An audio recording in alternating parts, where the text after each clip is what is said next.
Radio കണ്ടുപിടിച്ചത് ആര്? തറ. തറയോ? പറ. അത് ശരി, തറയും പറയണ്ട. റേഡിയോ കണ്ടുപിടിച്ചത് തറ. പന. റേഡിയോ കണ്ടുപിടിച്ചത് മാർക്കോണി. ചൈനയുടെ തലസ്ഥാനം ബെയ്ജിംഗ്. അമേരിക്കയുടെ തലസ്ഥാനം വാഷിംഗ്ടൺ. അമേരിക്കയുടെ തലസ്ഥാനം വാഷിംഗ്ടൺ. നാരായണത്തെ ഭ്രാന്തന്റെ അച്ഛനാരാ?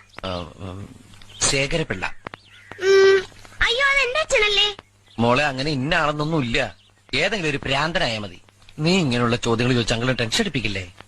നിനക്കൊക്കെ തോറ്റ് പഠിക്കാൻ ഇനി സമയമുണ്ടല്ലോ. അങ്കിളിന് ഇത് ലാസ്റ്റ് ചാൻസാ. ഇതും കൂടി കഴിഞ്ഞാൽ എല്ലാം കഴിഞ്ഞു. ചെല്ലമോള് പോയിരുന്നു പഠിക്കും. പാവം. ഐസക് ന്യൂട്ടൺ കണ്ടുപിടിച്ചത് എന്ത്? പന. പന നിന്റെ അപ്പനാടാ കണ്ടുപിടിച്ചേ. മിണ്ടായടാ. റേഡിയോ കണ്ടുപിടിച്ചത് ആര്? തറ. തറയോ? പറ. അത് ശരി, തറയും പറയണ്ട. റേഡിയോ കണ്ടുപിടിച്ചത് തറ. പന. റേഡിയോ കണ്ടുപിടിച്ചത് മാർക്കോണി. ചൈനയുടെ തലസ്ഥാനം ബെയ്ജിംഗ്. അമേരിക്കയുടെ തലസ്ഥാനം